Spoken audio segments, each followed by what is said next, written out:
जैसा कि हम सब जानते हैं कि IS 16 में ये दो मेजरमेंट मॉडल्स हैं, कॉस्ट मॉडल और रिवैल्यूएशन मॉडल। सिमिलरली IS 40 में भी दो मॉडल्स हैं, कॉस्ट मॉडल और फेयर वैल्यू मॉडल।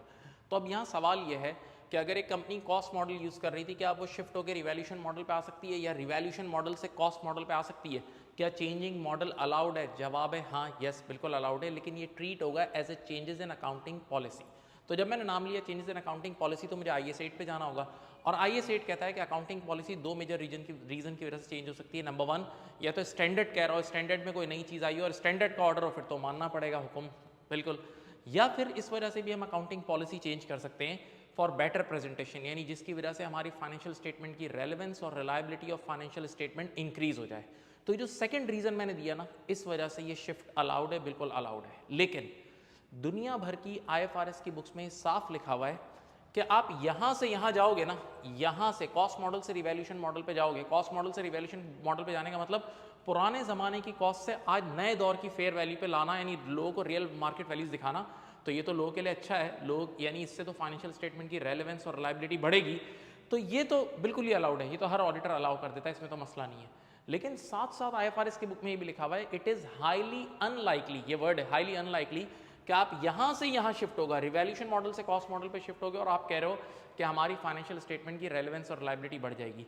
तो हम सब यही पढ़ाते हैं, लेकिन अभी रिसेंटली मैंने कुछ ऐसे केसेस देखे हैं जिसमें बाकायदा प्रैक्टिकली, पाकिस्तान की बात कर रहा हूं, कुछ कंपनीज रिवैल्यूएशन मॉडल से कॉस्ट मॉडल पे शिफ्ट हुई हैं। ठीक है, अब इसकी प्रैक्टिकल एग्जांपल है, लकी ग्रुप की एक सब्सिडरी है, लकी ग्रुप पेरेंट है और उसकी एक सब्सिडरी है ICI। तो ICI वाले पहले रिवैल्यूएशन मॉडल पे थे और लकी ग्रुप जो पेरेंट कंपनी है वो कॉस्ट मॉडल पे थी। तो अब ICI वाले रिवैल्यूएशन मॉडल से कॉस्ट मॉडल पे शिफ्ट होगा, और ये पब्लिक इन्फॉर्मेशन है, मैं इसके एक्सट्रैक्ट्स भी आपके साथ नीचे कमेंट्स में शेयर करूंगा, आप लोग पढ़िएगा, उससे आपको और ज़्यादा डिटेल वो आपको एनालिसिस मिल जाएगा। अब सवाल ये है कि ICI रिवैल्यूएशन मॉडल से कॉस्ट मॉडल पे क्यों शिफ्ट हुई? दो रीजंस। नंबर वन, क्योंकि इसकी जो पेरेंट कंपनी थी लकी ग्रुप, वो ऑलरेडी कॉस्ट मॉडल पे थी। तो लकी ग्रुप को जब कंसोलिडेशन करना होता था ना, तो उनको ये सब्सिडरी के रिवैल्यूएशन रिजर्व को रिवर्स करना होता था और बहुत बहुत तकलीफदेह अमल होता था। तो ICI ने सिंपल बोला कि भाई हमें अपनी ग्रुप के साथ, पॉलिसी के साथ अलाइन करना है, तो इस वजह से ऑडिटर ने अलाउ कर दिया। और दूसरा रीज़न ये था कि ICI के समझ लें मेजॉरिटी जो कॉम्पिटिटर्स थे ना, वो भी कॉस्ट मॉडल पे थे, तो कंपेरेबिलिटी इतनी अच्छी नहीं हो रही थी, तो कंपेरेबिलिटी भी इंप्रूव हुई इस चेंज आने से।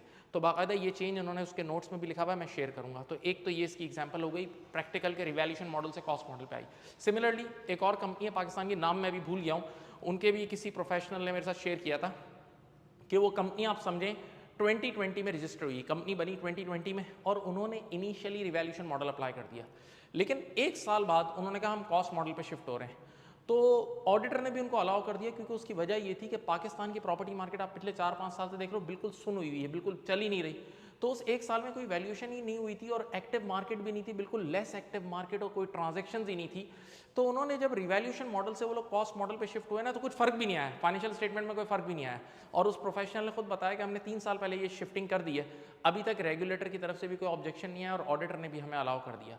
तो यहाँ पर ये जो दोनों केसेस मैंने आपको सुना है ना, तो इन दोनों केसेस में देखें इसका एडवांटेज क्या हुआ रिवैल्यूएशन मॉडल से कॉस्ट मॉडल पे जाने के लिए, कि कॉस्ट मॉडल एक तो सस्ता है, इसके लिए कोई बड़े हाई फाई अकाउंटेंट नहीं चाहिए आपको।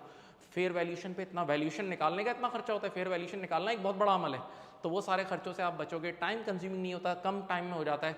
फिर सेकंड रीजन क्या है इसका एडवांटेज है कि अगर कई बार आप ऐसी मार्केट में हो जो लेस एक्टिव मार्केट से, जहाँ फेयर वैल्यूएशन चेंज ही नहीं हो रही या निकालना बहुत बड़ा अजाब है, बिल्कुल ड्राई मार्केट है, तो वहाँ भी कॉस्ट मॉडल ज़्यादा बेहतर है।